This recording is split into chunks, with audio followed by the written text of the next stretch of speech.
Olá, meus caros! Olha só o que eu acabei encontrando. Quero dizer de antemão que eu não tenho nada contra as pessoas citadas aí no título. É apenas uma reflexão. Vou colocar um áudio aqui da Leia. Espero que ela não me dê strike, porque eu não vou estar aqui atacando ela. Aliás, em algumas coisas que ela vai dizer aqui, vou até concordar com ela, principalmente quando ela vai dizer que a sociedade é machista. Não sou feminista e muito menos machista, mas compreendo que a realidade dos fatos é essa: a sociedade é sim machista. Então, nós vamos colocar algumas declarações da própria Leia em áudio. Bel, Leia, por favor, não distraia, que eu não vou estar aqui falando mal de vocês, por favor, tá? Eu vou comentar algo que até eu creio que é o correto que você fala, ok? Então, fica calma, eu não tenho nada contra ti, dá uma olhadinha lá naquele e-mail lá, estou propondo o acordo, deixa o ressentimento de lado, porque eu não estou aqui para ser um enviado do Sérgio Sora para te atacar, se é que tu pensa isso, até porque vocês estão se litigando, e do outro lado também não estou sendo enviado de Leia para atacar Sérgio Sora. O canal é de notícias, eu recebi isso agora, ouvi isso aqui agora, e eu vou colocar aqui, com todo respeito, e diz respeito à questão de casamento e tal. O título está aí. Leia diz que Sérgio Sora não vê os vídeos. Ela não disse explicitamente, digo de antemão, mas dá a entender, ela dá uma alfinetada, uma indireta. E muitas pessoas já vieram aqui nos comentários dizer que o Sérgio Sora era um pouco rude e que não visita os filhos. Agora é só dois, né? Aliás, era três. Então o Felipe se foi, lamentavelmente, agora tem o Paulo e a Sara. Talvez seja por conta dessa falta de visitação dos pais que eles se encontram na situação que estão, um pouco mais revoltados.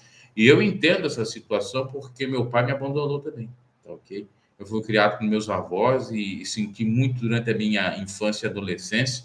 E até hoje não há como negar, ainda sinto, porque a gente queria o pai presente e o pai não está presente na vida da gente. Isso é muito lamentável. Provavelmente seja, claro, tem outras coisas, outras situações que fogem a nós aqui comentar, mas uma das coisas também que atrapalha muito os jovens é a falta dos pais presentes, do pai, da mãe, ok? Então eu posso falar com propriedade. Por isso que eu vou colocar esse áudio aqui e vou concordar com quase tudo que ela vai dizer aqui. E já digo, por favor, não tira, porque eu não estou te criticando. Porque o outro me tirou lá porque eu estava te criticando, eu só estava duvidando que não sei se tu é muito da doutrina do missionário, que eu, quando estava dentro da IPDA, era. Até fanático demais, ok? Há quem diga, disser aí no comentário, que talvez você estava defendendo a doutrina como um propósito para Deus curar o Filipe, não sei.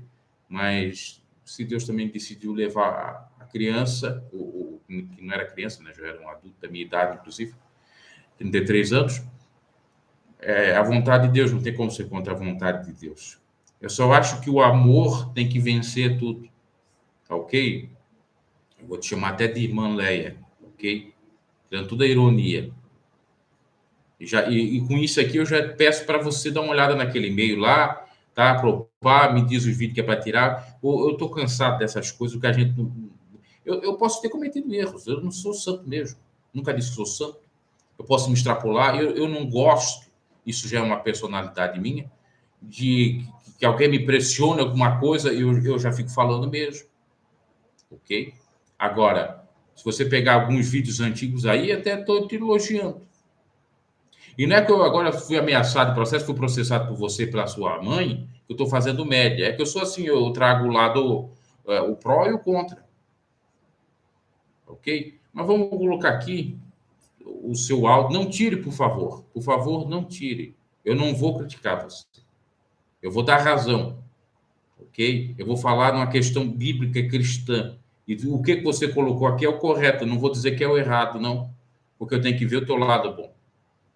Porque aqui tu falou uma verdade, que eu concordo e eu fico até emocionado porque eu passei por uma situação complicada assim.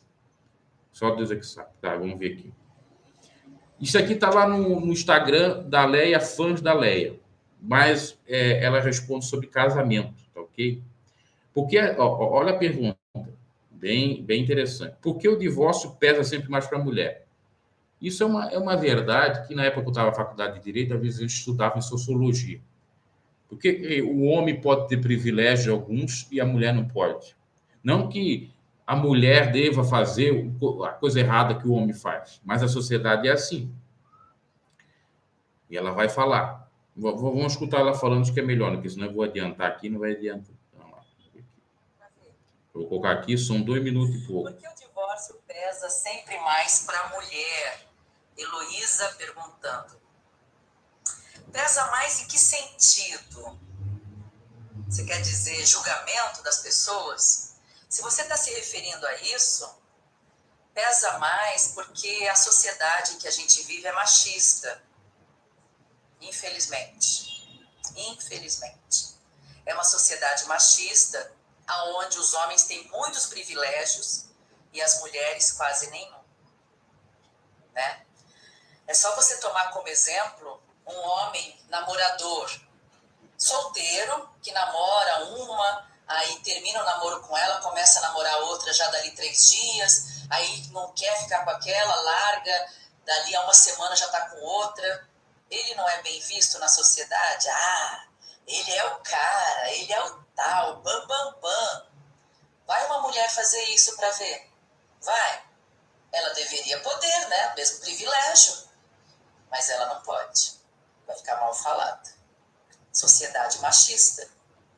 Homens têm muitos privilégios e as mulheres quase nenhum. Então, se você estiver dizendo nesse sentido de por que o divórcio sempre pesa mais para a mulher, é porque a sociedade é machista. Infelizmente. Infelizmente. Vai passar milênios até que a sociedade deixe de ser machista, se, e um C é bem grande, S-E, se toda a sociedade lutar contra o machismo. E eu acho meio difícil. E eu não consigo ver um futuro onde a nossa sociedade não seja machista. Não consigo. E tem muito a ver também com a questão agora, da Bíblia. Se você está dizendo povo hebreu, isso aí. Por que pesa mais para a mulher, no sentido de que ela vai ficar sozinha e vai sentir falta de um companheiro e tal, homem também sente isso. Homem também se sente sozinho, também sente falta de uma companheira. Se você está dizendo que é mais pesado para a mulher no sentido de que ela fica com a responsabilidade dos filhos e cuida dos filhos e fica com a responsabilidade de tudo e coisa e tal, eu acho que isso sim é algo que é um dos poucos privilégios que a gente tem. Ficar com os filhos, a guarda das crianças, principalmente quando são muito pequeninas. Isso é bom. Isso é bom. Porque o homem, quando se divorcia e perde a guarda dos filhos, perde o direito de entrar na casa, porque saiu de casa preso sob a Lei Maria da Penha, só pode ver os filhos em datas específicas e coisa e tal, é ruim para ele também, pensa. É muito difícil para ele. Claro, se o homem é um pai amoroso, né? Se ele não ficou endemoniado. Porque tem pessoas que se separam e os pais passam meses, anos, sem ver os filhos. Sem ver os filhos. Eu conheço casos assim. Conheço. Passam 2, 3, 4 anos sem ver os filhos. 3, 4 anos. Tendo direito. Certo, tendo liberdade para isso. Uma alfinetada no céu? Quero ver meu filho. E a ex-esposa vai deixar. E ainda assim, não pede para ver os filhos. Só Deus, né? É uma situação muito complexa. Porque o divórcio pesa sempre mais para a mulher. Não dá para voltar, porque está no Instagram, uma coisa diferente. Viram ali a partezinha que ela diz que eu conheço pais que podem ver os filhos e não ver, fico 3, 4 anos sem ver. Provavelmente é uma alfinetada do próprio Sérgio Sora. E ela diz, a mãe permite o pai de ver e não ver. Ela 3, 4 anos, e meu pai que ficou, deixa eu ver, só vi em tempos esporádicos, ele ficou 2 anos, aí vi com 5, 3 anos, depois fui ver só com 6 anos após. Hoje eu estou acho que 2 ou 3 anos sem ver. Não é que eu estou, né? É ele que não. Aí agora a desculpa é que ele é um senhor idoso. Meu pai teve o primeiro filho, que sou eu, pelo menos que eu saiba, sou eu, é muito tarde, quase 50 anos, 40 e poucos anos. Então ele tem 70 e poucos anos. E aí agora certa desculpa de não querer me ver é que não pode, tem impossibilitado. Outra hora é porque eu ia pedir dinheiro para ele. A gente querendo conversar, dialogar e ver e coisar como uma coisa natural de pai e filho, e a pessoa pensando em dinheiro. Olha, sinceramente, isso aí me deixa até muito abatido. E no caso do Sérgio Sora aí, parece que seja verdade, porque a gente não vê fotos do Sérgio Sora com a filha Sara, nem com o filho, o Paulo, né? Do mesmo modo que eu tenho raríssimas fotos com meu próprio pai. Então, é uma coisa complicada. Acho que o Sérgio Sora, se não dá tanta bola para o filho dele, ele deveria dar, porque são a herança dele. A Bíblia diz que os filhos são herança nossa. Independente do que ocorreu com ele, com a ex-esposa dele, os filhos não têm culpa de nada. Né? Os filhos, eles são a nossa herança e têm que ser cuidados. Agora ele vai ter 2 filhas, talvez vai dar mais amor para essas 2 filhas do que os filhos do passado, mas da primeira mulher, mas não deve ser feito assim. Filho é filho, independente de como foi feito, independente de quem seja a mãe, filho é filho. E muitos nos comentários aí, no meu próprio canal mesmo aqui, ficaram incomodados que o Sérgio Sora só foi ver o Filipe quando ele está morto, praticamente, né? Diz.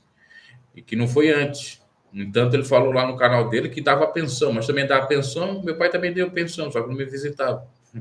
Às vezes a criança, claro, quer presente. No entanto, todavia, no caso dele, me parece que, como a separação é de 10, 11 anos atrás, provavelmente em 2010, e foi se confirmar em 2013, pela via legal, ele deve ter ficado esse tempo todo aí, né, sem ver. Aí, independente do que viu na adolescência, esteve presente, mas... Inclusive, ontem na live ele disse, me arrependo de uma coisa, eu dedicava muito para a obra e não ficava muito próximo dos meus filhos. Se fosse hoje, eu não faria mais isso. Também é outra questão a ser analisada, né? Porque o que eu vi de pastor que se sacrificou atrás da obra e não deu a mina para os filhos, aí os filhos se perderam, vamos dizer assim, por conta da presença dos pais, não está no gibi. Isso aí não se deve ser feito. O próprio Davi Miranda uma vez se queixou numa das pregações, que ele disse, eu, por conta da obra, meus filhos não viraram doutores, não estive muito presente, tipo assim, queria dizer, mas não disse claramente, mas deu a entender. Então, o pai tem que pensar na família. Em primeiro lugar é Deus, obviamente. Em primeiro lugar é Deus. Mas tem que pensar um pouco na família, porque a Bíblia diz, se você não ligar para a família, você vai pior que o infiel. Você negou a fé. A Bíblia fala assim. Jesus disse que a gente não pode colocar a família sobre a obra, porque aquele que não deixar pai e mãe, não deixar familiares, filhos, não é digno de mim. Mas também, por outro lado, não pode negar. Tem que estar presente. E é um mandamento, inclusive, do Senhor, inclusive está lá naquelas cartas que o apóstolo Paulo falou, porque muitos se apegam àquilo.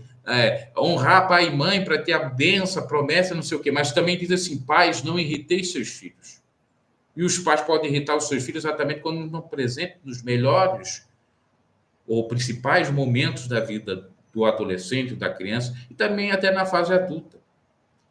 Qual é o filho que não quer que o pai esteja presente, por exemplo, na formatura da faculdade? Eu me formei, meu pai não estava presente. A minha mãe não foi porque estava impossibilitada, mas se pudesse, ia. É um exemplo que eu estou citando até particular meu aqui. Então, isso é muito complicado. Os pais não ligaram para os filhos. Por isso que todo extremismo é um problema. Existe o extremismo de você só se dedicar à obra e não ligar à família. Existe o extremismo de você ligar mais à família do que à obra.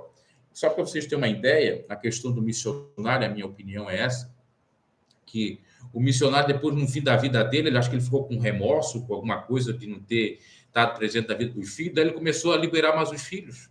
Você vê que ele já ali no caso da filha dele, que estava descumprindo aquele regulamento interno, que vocês sabem, ele não puniu, ele deixou assim mesmo, ele começou parece que ser mais amoroso, como uma tentativa de compensar aquilo que ele não fez quando eles eram mais crianças ou mais adolescentes. É o que deu a entender. Eu não sei particularmente da família como era a relação, mas o que deu a entender. Tanto é que no fim da vida ele foi registrar uma foto que eles estão num restaurante comendo.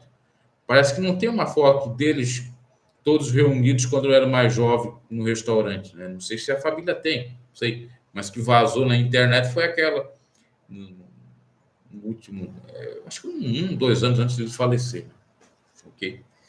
Então isso aí é complicado. Cláudio diz que conheceu o pastor Ademar Lacerda, entende? As pessoas têm que ser equilibradas, dosadas. Você tem um filho, você tem que amar esse filho. No entanto, todavia, se o filho está errado, tem que exortar o filho, tem que disciplinar. Não pode colocar o filho acima de Deus. No entanto, não pode desprezar o filho em nome de Deus, porque não existe. Temos um caso na Bíblia, mas ali é demonstração de amor a Deus e não aos filhos, que é o caso conhecido de Abraão, que Deus pediu que oferecesse Isaac e ele ofereceu, porque Deus estava acima da família. É uma prova disso. Deus estava acima da família para Abraão. Deus livrou, claro, porque Deus não é favorável a nenhum sacrifício humano, Isaac, de ser sacrificado. Mas ali é a prova que Abraão estava com Deus em primeiro lugar e a família em segundo, que é a ordem da lógica. Deus em primeiro lugar, a família em segundo e o próximo, que seja pessoas fora da família, em terceiro. É assim que funciona. Deus sempre em primeiro lugar. Por isso que Jesus disse: amai a Deus sobre todas as coisas. Amai a Deus sobre todas as coisas, inclusive sobre a família. No entanto, toda a vida, que isso não sirva de pretexto para exatamente desprezar a família. Está chegando aí na live, nós estamos comentando da fala da Leia Miranda, referente a casamento. Ela falou sobre machismo, que é outra coisa que a gente pode falar aqui. Machismo. Realmente, na sociedade, não é só brasileira, eu creio que toda ela, seja oriental, seja ocidental, você vê no Oriente, o sheik pode ter 7 mulheres, se ele tiver condições para sustentá-las. Pode ter 7 mulheres. Inclusive, segundo que eu andei apurando, ele pode dar $50 mil, ou ele tem que dar $50 mil para qualquer uma dessas mulheres, para elas gastarem por mês. Olha, dinheiro. Então, ele tendo condições para dar $50 mil para cada mulher que ele tem, ele pode ter quantas que ele quiser. Acho que até 7 é o limite. Não sei, a maioria tem 7. Então, você percebe que o machismo não é só no Ocidente, é no Oriente também.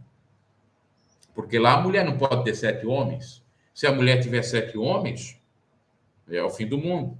Então, essa questão do machismo é uma questão religiosa também. Vem da sociedade patriarcal dos hebreus lá, que o próprio Abraão, ele teve várias mulheres. Mas vai ver se a Sara podia ter vários homens. Não podia. Abraão, antes de ter Isaac, teve quem? Ismael, filho de Agar, que era escrava ou serva de Sara. Fora as outras mulheres que Abraão teve.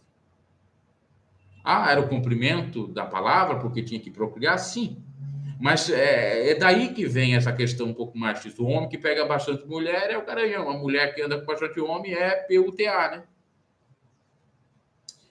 Então, o que ela fala, ela tem um pouco de razão.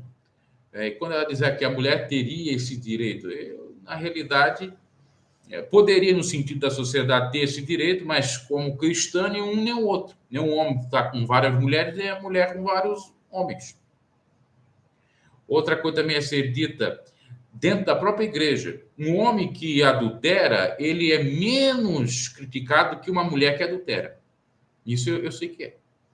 Porque eu soube de adultério dentro da igreja, que aquela mulher, parece que ela ficou mais culpada e ela também entrou num jogo de sinuca grande, porque ela era solteira, ela podia ter arranjado um solteiro para casar e construir família, aí foi cair com um homem casado. Foi um erro dela. Aí veio mais incriminação para ela ainda. Mas o camarada que era casado não teve tanto. Acho que ele ficou até como um garanhão dentro da igreja. E nem foi punido. Eu até, né, na época, eu tinha entregado esse caso. O camarada só saiu da instituição. Depois que saiu da instituição, não sei se saiu por punição, mas ele demorou lá. Mas o que eu estou falando é a realidade dentro da igreja, é isso. Ah, que legal. Você pegou aquela jovem, você andou com aquela da moça da mocidade. Ah, é isso aqui. Ah, ela faz. Dentro da igreja, a mesma mentalidade. Muitos não têm a mentalidade de Cristo dentro da igreja, não. É a mesma mentalidade do mundo ou da sociedade, aquele machismo terrível. E lembrando, não somos feministas também, porque o feminismo é outra erva daninha. Dois problemas. No evangelho não tem machismo e não tem feminismo. É duas ervas daninhas.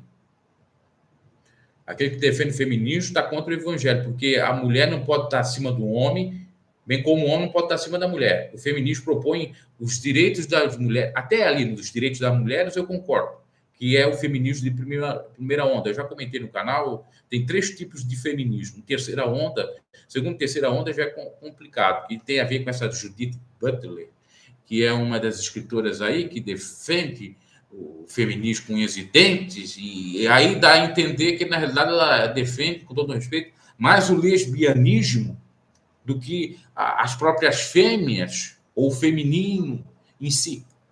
Essa é a realidade. Porque tem coisas que eles até combatem que seria um direito da mulher ou um direito do homem, e dá a entender que se compreende. Então, tudo que é demais é veneno, extremismo. Tem que se defender os direitos das mulheres, sim. A mulher tem que ter os seus direitos, assim como um homem tem que ter na sociedade. Agora, essa coisa de colocar a mulher acima do homem é muito complicado. Por exemplo, na época, uma mulher que saísse de casa para trabalhar era vista com maus olhos.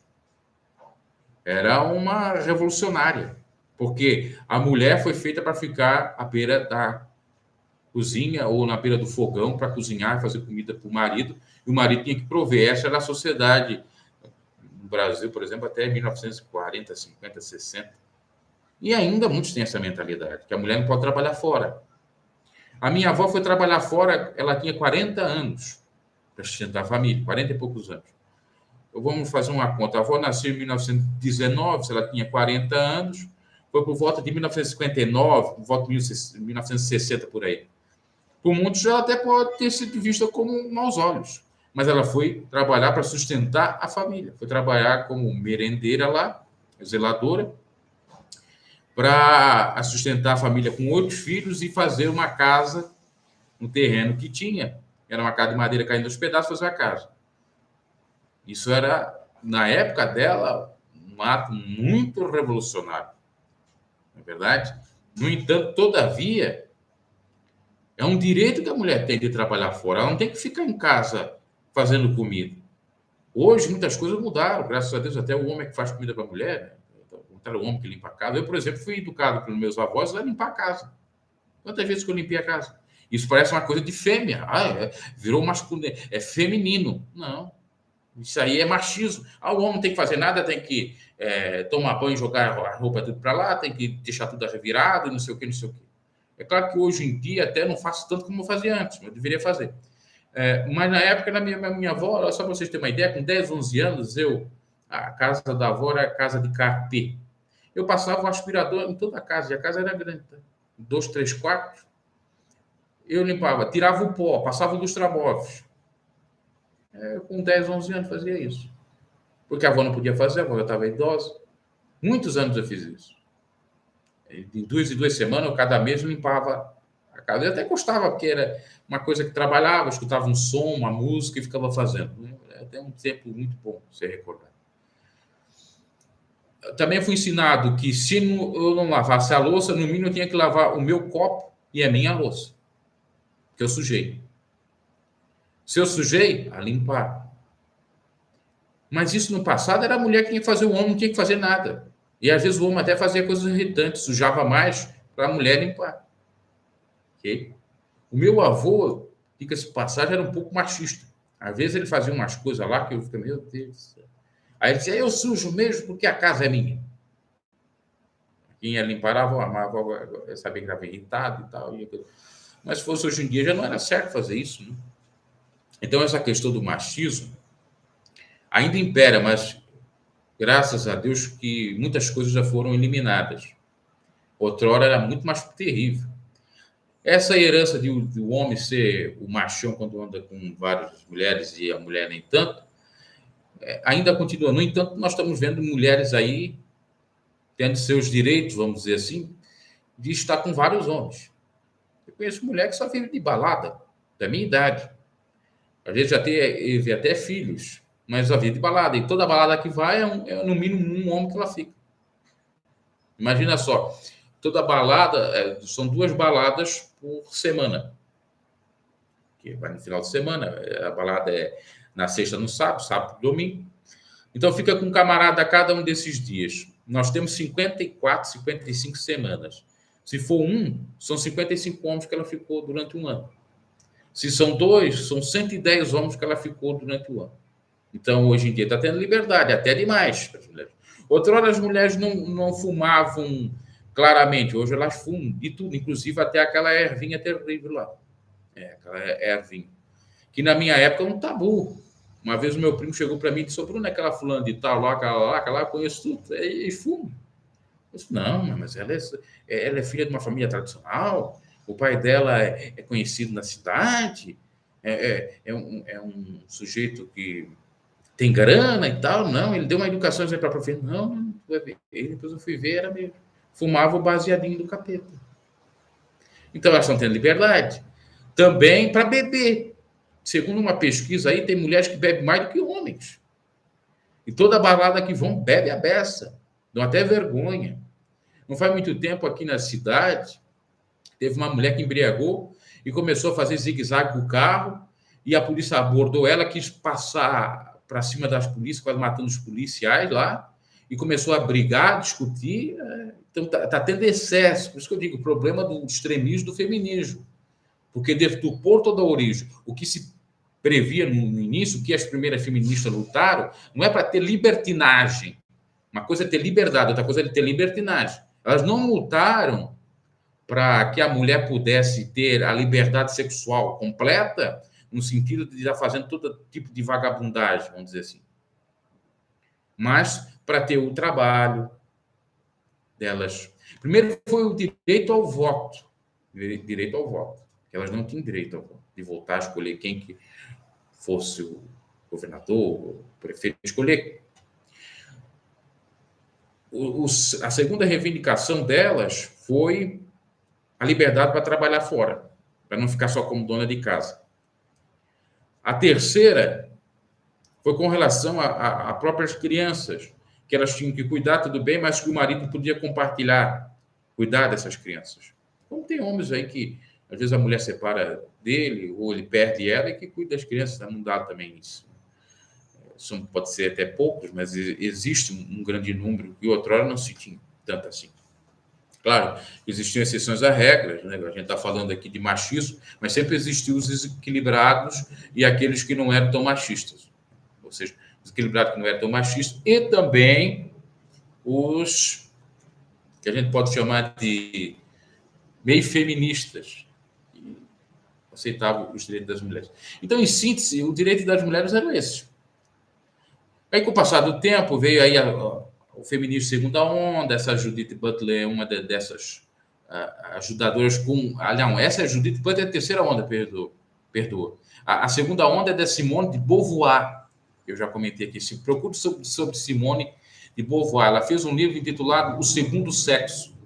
E no segundo sexo ela fala sobre a liberdade sexual. Aí começa a vir a liberdade sexual, o liberalismo, a libertinagem, pode dizer. As mulheres indo para a praia de biquíni com orgulho, que outrora eram vistas como mulheres, você entende, né, da Casa da Luz Vermelha. Também as mulheres fazer topless na praia. Começou a partir daí, essa revolução, década de 60. A década de 1910, 1920, era aqueles primeiros direitos que eu falei para vocês que eles reivindicavam. Direito ao voto, direito à mulher trabalhar, direito à igualdade no lar entre o homem e a mulher, no sentido de cada um dividir as tarefas, aquela coisa toda. Então, na segunda onda vem a questão sexual, que aí combina nisso aí, nessa liberdade toda aí que, para mim, no meu ponto de vista, é uma libertinagem terrível. Tivemos uma ícone no Brasil chamada Leila Diniz, que até parece morreu de acidente de avião, faleceu. Na década de 70, ela causou ao posar grávida de biquíni para uma revista. Foi na década de 60 ou 70, no Brasil. Foi um escândalo, porque outrora a sociedade brasileira era toda, vamos dizer assim, de usos e costumes igual a da IPDA, igual da Assembleia de Deus, igual qualquer um. Os homens usavam terno e gravata e as mulheres vestidões. Quando eles iam na praia, tinha também uma certa pudiquez lá. Os homens, no máximo, iam com um calção bem comprido, ou uma bermuda comprida, e as mulheres iam também com uma roupa mais comprida, não eram esses biquínis mais curtinhos, ou fio dentais, ou coisa semelhante. E o que chocou, no caso da Leila Diniz, foi exatamente o fato dela mostrar o barrigão dela e de biquíni, porque, por mais que eles iam para a praia, eles tinham vergonha de se aparecer. Tanto homens como mulheres. Essa situação eu já estudei muito sobre feminismo. Feminismo.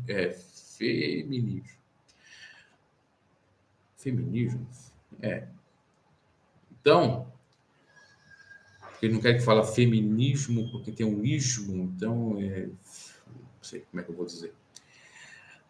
Tem uns vídeos aí no canal.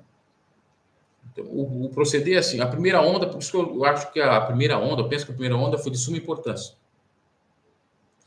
Eu concordo com o direito das mulheres trabalhar, ter o seu próprio dinheiro, não depender do homem, isso também era reivindicação, dividir as tarefas com o homem e ter o direito ao voto. O de segunda onda vem com a questão da liberdade sexual, nessa pegada que até a Leia falou, se o homem pode ter 2, 3 mulheres, por que eu não posso também ter 2, 3 homens, no sentido de namorar, ou de ficar, ou até mesmo de estar com 2 ou 3 ao mesmo tempo, coisa semelhante assim, né? Aquelas coisas relativas à orgia, a bacanais e tal. Vem a indústria pornográfica, na década de 60, 70, que ajuda mais isso aí também. E aí começam outros tipos de libertinagem, outras coisas doidas, do ponto de vista do evangelho, obviamente. Você pega no Brasil a chamada pornochanchada, tem uma crítica social ali grande através do coito, da libertinagem. E de todo modo, tem coisas que eu não posso falar aqui, que o YouTube pode censurar, mas tem de todo modo, tem de homem com homem, mulher com mulher, questão com animal, entendeu? Enfim. E também a própria pornografia vem ditar algum tipo de moda, tipo a moda dos raspadinhos, das raspadinhas. Essa coisa aí de depilar veio mesmo com força por conta da pornografia. Principalmente aí da década de 90, final dos anos 80, década de 90. Porque outrora, na realidade, o maravilhoso era a Mata Atlântica. Tipo Cláudio Hanna e tal. E em todo sentido, tanto lá no órgão genital como nas axilas, algo natural. Então, elas eram como se fossem crentes. O feminismo, né, as feministas, elas até hoje têm essa pegada, que já que é uma questão cultural, e eu quero ser contra o sistema ou contra a moda, eu vou deixar as axilas crescer, as pernas, os pelos nas pernas crescer, nos braços. Não vou depilar as partes íntimas. Muitas delas são chamadas como lésbicas, né, por conta disso, porque é uma visão também distorcida e machista. Eu nasci com isso. Até parece que vou me relacionar com uma mulher que não é toda, né, se não é toda, no mínimo, as axilas depiladas e tal, tal. Mas é um fenômeno cultural. Você vai para países da Europa, não tem isso. Aí ele vem dizer, não, mas é higiene fazer... Aliás, aí começam as doutrinas e as loucuras. Porque, para você ter uma ideia, olha só a loucura. A mulher, na sociedade, tem que depilar, tem que ser toda depiladinha. Aí essa configuração vem para a igreja, para dizer assim, não, a mulher tem que depilar porque se não depila é falta de higiene. Falta de higiene. Em algumas igrejas mais modernas, aí, ó, o barulhento aí, ó. Barulhento apareceu aí, quer aparecer na live, tem que aparecer. Ele quer arrombar a moto dele. Então, veja bem, a moto, se colocar um R ali, fica morto. Tomar cuidado. avó sempre dizia isso. Toma cuidado com a moto, coloca com R, fica morto. Então, veja bem, essas configurações modernas veio para a igreja. Muitas igrejas modernas. Não, tem a higiene e tal. Aí aquelas mais tradicionais, que tinham aquela mentalidade do passado, não, é pecado depilar porque é falta de temor a Deus, é vaidade. Mas veja bem, a lógica, que é totalmente invertida. A mulher não pode depilar, não podia. Claro que depois, né, na Igreja Deus Amor lá, por exemplo, acabou. Isso, mudou lá para 2013 no regulamento, que as mulheres podiam depilar, ficava a critério de cada um. Em outras igrejas já tinham liberado isso há tempos atrás, como a Assembleia de Deus liberou isso lá em final da década de 1990, 1999. Então, veja bem, aí a doutrina é o seguinte, a mulher não pode depilar, mas o homem tem que depilar a barba. Quer falar? Então fala. Ah, tá, depois. Rapidamente. Eu vou aqui falar isso aqui, já vou encerrar, porque a minha esposa está aqui pedindo para falar alguma coisa. Né? Vamos lá. Então, veja bem, a doutrina, a mulher não podia rapar, não podia se depilar. A mulher não podia. Pois, pô, tá tudo bem. Mas o que eu quero dizer é o seguinte, ficando lá no passado, não pode depilar porque é pecado, é vaidade depilar. E como é que o homem tem que depilar a barba?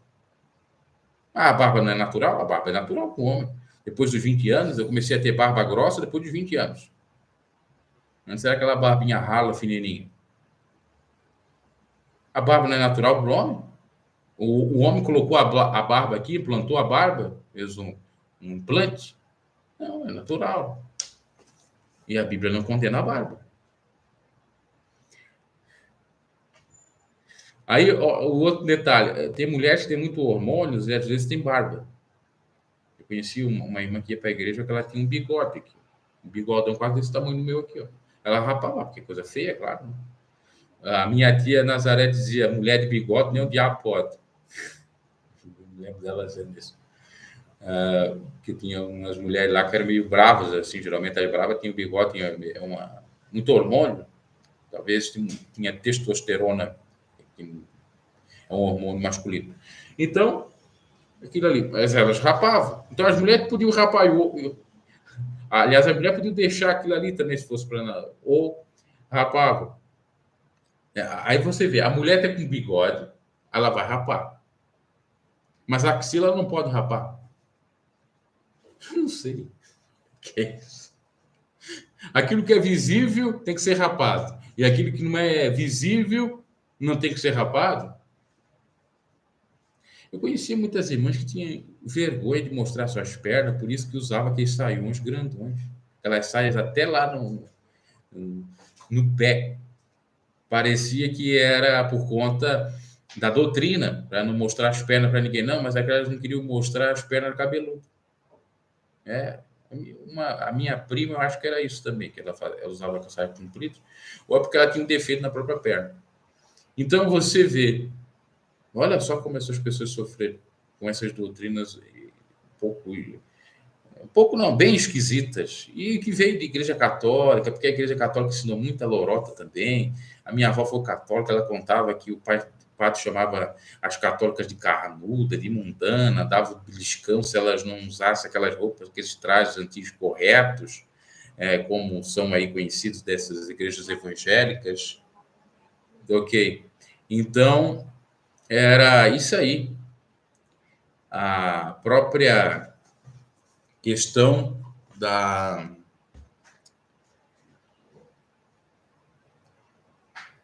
falta de coerência, de como é que você vai proibir uma coisa que, enfim, foram avançando, como a vida. Por exemplo, os primeiros homens na Terra eram terríveis, eram bárbaros.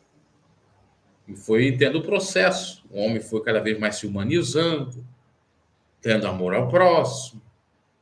E a tendência é que, até o fim do mundo, muita coisa se mude, muita coisa equivocada.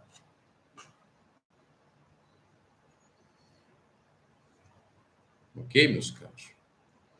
Então, a reflexão aí é referente a casamento, referente à questão machista e também sobre a questão do amor ao próximo e aos filhos. Muita falta de coerência, exatamente. A unha não pode cortar, é natural.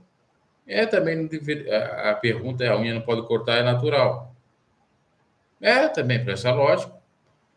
Já que tudo é natural, não vão cortar a unha. Não vão cortar o cabelo também, porque é natural, o cabelo cresce. Não, essa lógica do natural aí é uma tolice. Né? O homem não vai cortar o cabelo, porque o cabelo é natural crescer.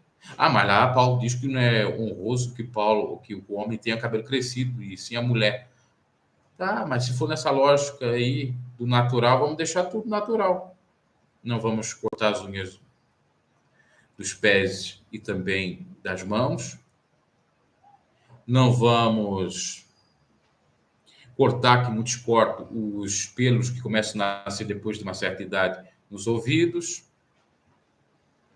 E por aí vai. Isso que eu digo que tem que ter equilíbrio, coerência nessas coisas. O pastorado feminino é antibíblico e pronto. Pastorado feminino é antibíblico. Só que aí você tem que entender o seguinte: 2.000 anos atrás foi falado, o povo, há 2.000 anos atrás, a mentalidade que eles tinham. Qual era a mentalidade que o povo tinha, que Paulo tinha na época? Ele era um erudito, mas a mentalidade que ele tinha, daquela época, 2.000 anos atrás. Na época de Paulo, vocês não sabem, mas existia escravidão e Paulo apoiava a escravidão. Porque ele dizia: você tem que ser temente ao seu Senhor, que era o que detinha ali os escravos, comandava os escravos. E o Senhor não poderia humilhar os escravos, é tudo um equilíbrio, claro. Mas hoje em dia não é aceitável a escravidão. Então, se você vai seguir a Bíblia, você vai dizer o seguinte: eu posso escravizar outras pessoas. Está vendo a gravidade disso? Então, a gente não pode ser extremista. Uma outra coisa também a ser dita: o apóstolo Paulo falou que ele recomendava que os homens não deveriam casar, que as mulheres não deveriam casar, que ia ficar que nem ele. Imagina se todos seguissem esse mandamento. Hoje não existiria ninguém na face da terra. Aquilo que o Senhor mandou lá, frutificar e multiplicar-vos, não existiria. Entendeu? Então tem que dosar as coisas.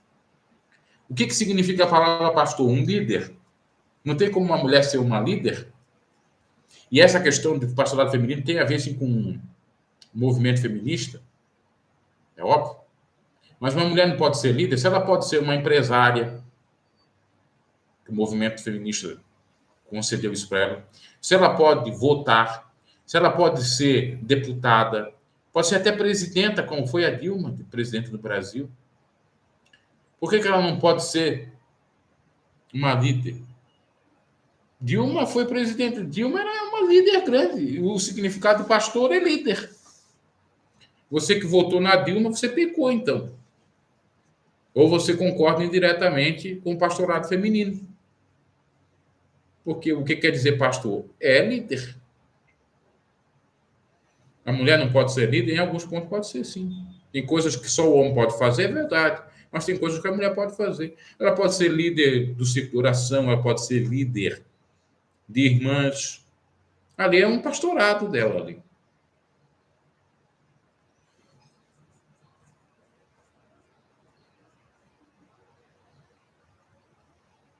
A Igreja Católica já surgiu corrupta, o Kleber. Ela já foi corrupta, porque ela é uma igreja do Império, criada por Constantino, foi criada por Constantino, que falsamente aceitou a Cristo para não perder o Império Romano. É isso que ocorreu. Então ela já veio com muita idolatria e cristianizando os deuses pagãos, os cultos pagãos. É isso que ocorreu.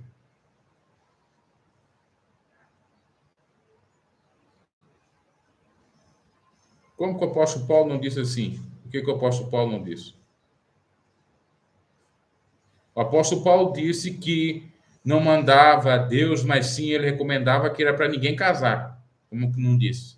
Agora vai teimar comigo que sou um conhecedor de Bíblia?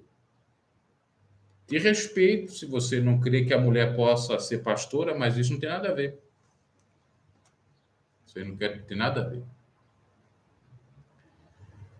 Deus quer respeito, Deus quer conserto. Então, vamos, como eu disse, deixar a escravidão aí no Brasil. A Lei Áurea não foi bem-vinda, criada pela princesa Isabel. Porque na Bíblia tinha escravização, os escravos vão seguir a Bíblia nesse sentido, vão ter escravos. Olha, como é que são as coisas. O mundo avançou. O mundo avançou. Na época do apóstolo Paulo não tinha internet, hoje tem internet. As pessoas não conseguem se adequar às mudanças do mundo. E são permitidas por Deus.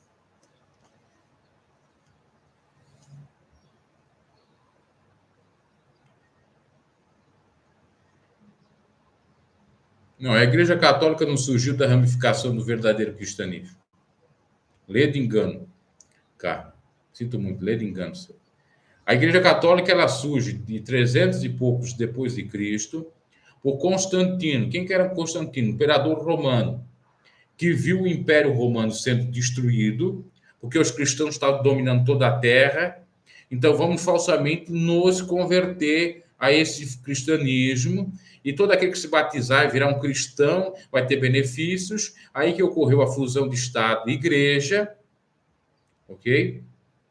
E o verdadeiro cristianismo estava longe, tanto é que muitos cristãos não concordaram com essa fusão e foram perseguidos e mortos. A história conta isso.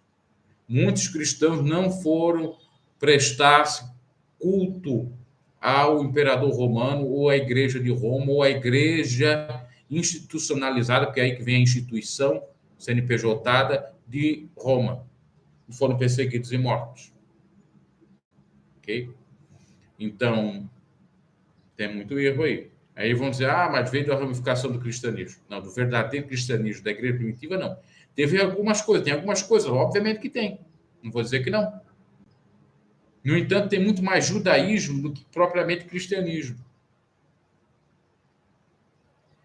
E referente a idolatrias, você não é cristã. Ela foi deturpando, depois que Constantino foi institucionalizando, depois, eu não me recordo mais, eu vou fazer um vídeo sobre isso aí, veio um outro que começou a mudar a Igreja Católica, em pouco tempo, e foi vindo, e foi vindo, e foi vindo, foi vindo. Cada vez mais mudanças essas fora da essência do Evangelho.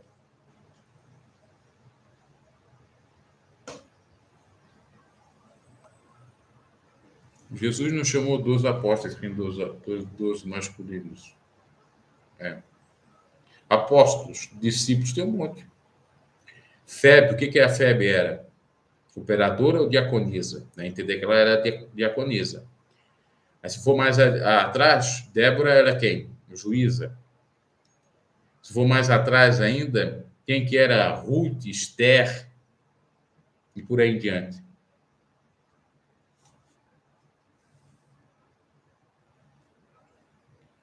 Tem unção de pastora, biblicamente, nós não temos esse registro. A Igreja Católica segue até isso. Isso até hoje. Não levanta sacerdotisa. Que eu posso dizer, sacerdotisa. É um debate até hoje, se a Igreja Católica vai liberar ou não. Na Santa tem muitos escravos.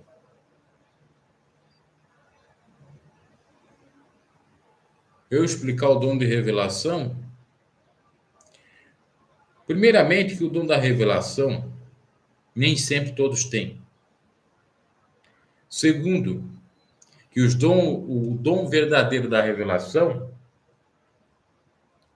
o dom verdadeiro da revelação, no meu modo de ver, é a revelação em sonho. Para mim, era a revelação em sonho.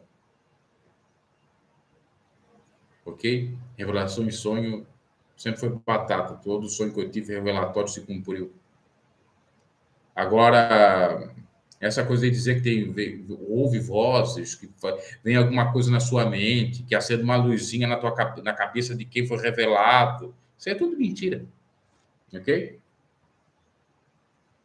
Tudo mentira. Essa coisa de dizer que é visões, vocês têm que entender que é sonhos. São sonhos, não são visões. Muitos não têm visão coisíssima nenhuma. Ah, fechei os olhos, vi aqui uma bandeja de ouro. Não, aquilo ali é a imaginação da pessoa. Ou ela teve um sonho na noite anterior e está contando ali. Não, mas já estava sumida a Thelma Simões. O pastor Lorival não praticava essas revelações há muito tempo. O missionário vivo.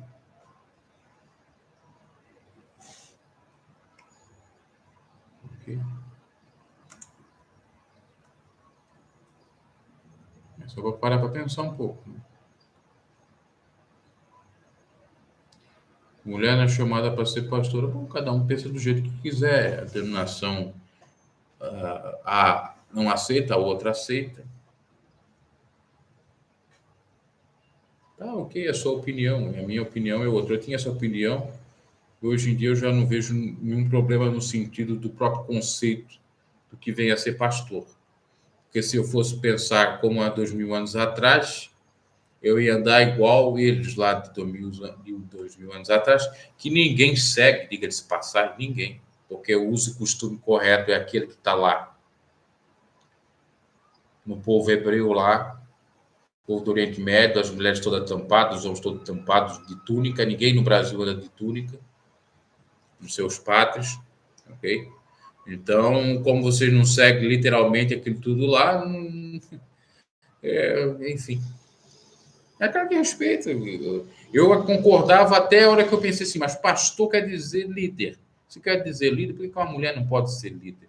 Digamos que morra todos os homens na face da terra. A mulher não pode ser líder? É outra coisa. Existem mais mulheres no mundo que homens. Deus não faz acepção de pessoas. Se Deus não faz acepção de pessoas, por que não pode? Ah, mas quem foi enganada foi a mulher, não foi o homem. Não, foi o homem também que deu ouvido à voz da mulher. Não queira colocar a culpa numa só. Aí começa o machismo. A mulher é culpada do pecado original. A mulher veio do homem, que depende do homem, que veio da costela de Adão. Mas o certo não é isso aí, não. O certo é, que um homem pode, a mulher pode. A união. Se o homem pode pregar, a mulher pode pregar. Se o homem pode ser líder, a mulher pode ser líder.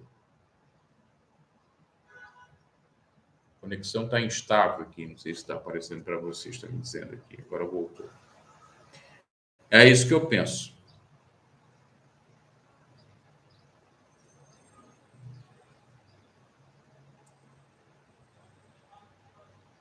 A predestinação, Fernando, não existe.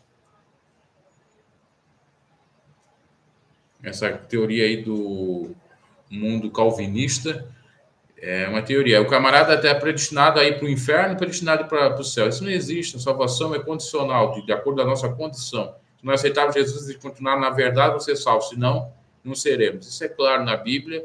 Quem perseverar até o fim será salvo. Não é porque eu fui predestinado.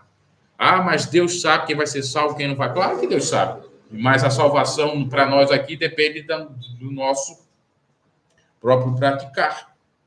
Eu posso ser um santo durante 80 anos, mas depois me corromper e não ser mais santo, e Deus pode me julgar que eu não vou para o céu. No entanto, eu creio que Deus julga tudo também, né? Não vai julgar só por uma coisinha. Porque se for assim, todos do passado tinham que ir para o inferno. O próprio Moisés tinha que ir para o inferno porque matou um egípcio.